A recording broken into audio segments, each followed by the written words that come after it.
Before we get into the devotion this morning, in our readings, I wanted to share a song that came to my mind this morning as I was doing my personal worship and devotion time. So just sit back and listen to this before we get into our morning devotion.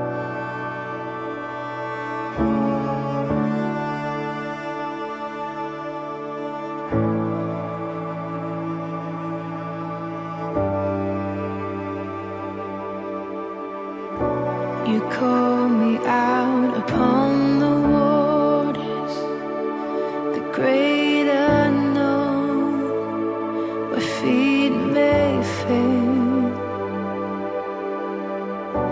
And there I find you in the mystery, in oceans deep, my faith will stand.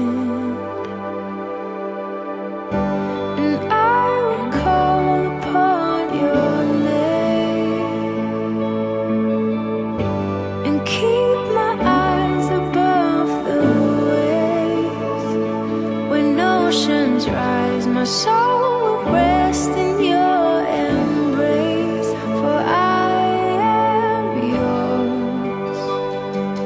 You are mine.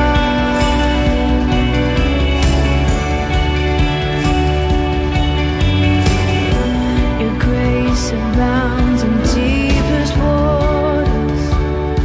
Your sovereign hand will be my guide. My feet may fail and fear surrounds me. You've never failed and you won't start now. So I will call upon your name and keep my eyes above the waves. When oceans rise, my soul will rest in your embrace, for I am yours. You are mine. Spirit, lead me where my trust is without borders. Let me walk upon the waters wherever you would call me. And take me deeper than my feet could ever wander, and my faith will be made stronger in the presence of my Savior. Spirit, lead me where my trust is without borders. Let me walk upon the waters wherever you would call me. And take me deeper than my feet could ever wander, and my faith will be made stronger in the presence of my Savior.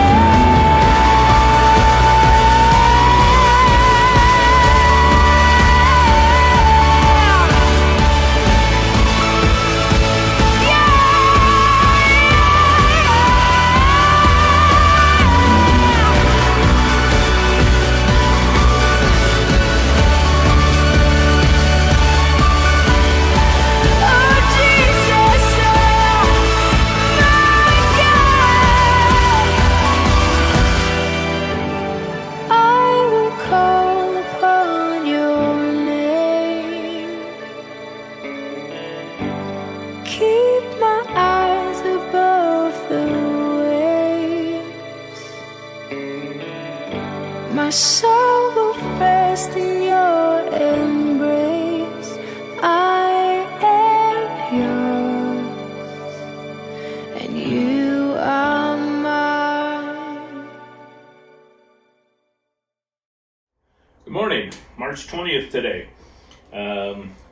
We are in Joshua 8 through 10, and as we read Joshua, we have to remember what's kind of going on at this time. This is God sending Joshua into the promised land, and there's a lot of war going on. because they're taking over the country that they've been promised.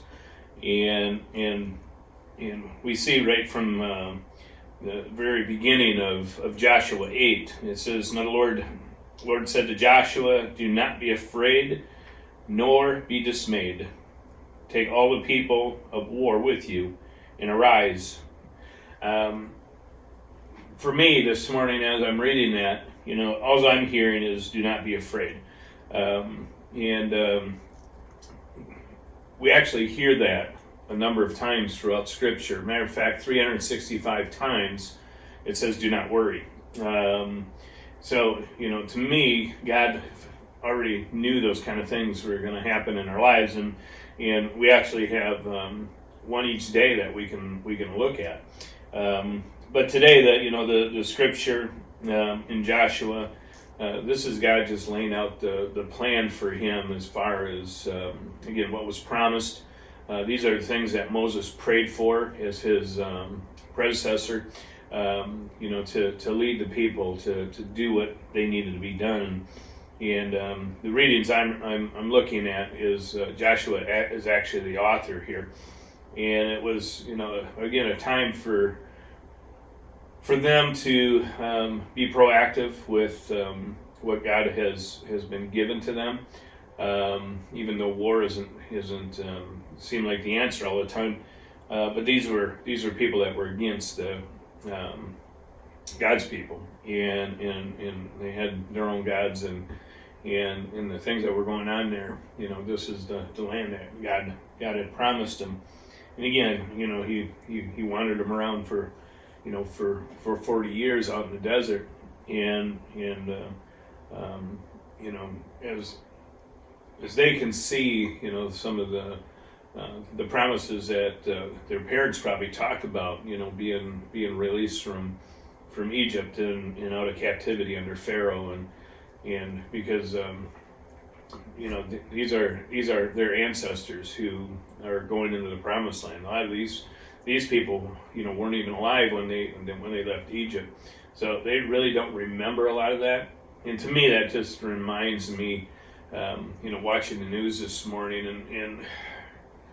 and I get it. The young people, they want to have fun, and they look at it as their right to blow off some steam and get away. But they're down in Florida, packed on these beaches, shoulder to shoulder. And again, I'm not one to live in fear, but they're being asked to really fight this war that's going on with this virus. And I think back to my dad and my grandparents' ages, and my great grandparents. They were called at a young age to go fight a war. Actually, pick up a gun, put a uniform on, go serve their country, way away from home. And all we're asked to do is to stay home and stay on our couch. But that's why history is so important. That's why, reading Scripture is so important, knowing where we came from, knowing the promises of God, knowing, what He has for us. And in Joshua, the 8, 9, and 10 this morning, I mean, it's just talking about, the history of what happened at that point. And for us to overlook that, and not realize, there was some sacrifice that was made in order for us to have what we have today. And the ultimate sacrifice, obviously, was Jesus. He was bridging that gap for us. And we as Christians, we're called to serve and to love and to be generous and to care about one another. And that's what I pray we're thinking about today as a lot of us are sitting home. As you can see, I decided to suffer up at Quaker Haven for a week. It's just opening my eyes a little bit to our world. And again, I don't put a lot of stake in our news all the time. But, the segment I saw this morning about our young people, a lot of our college-age kids and whatnot, Again, I understand it. They want to go have fun. This is their time to go celebrate. They're going to be asked to go do the adult thing in a short time. But if we don't take care of ourselves and our country, we're not going to have those freedoms to do that. Particularly when so many people are out of work right now and not being able to make a living. So I just pray that we can look to our neighbor, our fellow man out there, and to really pour into them. And with that, I'm gonna leave you this morning. Just if you got extra things laying around, I know a lot of people are hoarding different things, and I pray you're not one of those people. But if you have extra canned goods and things in your pantry, the blessing box I know has been being used pretty regular lately.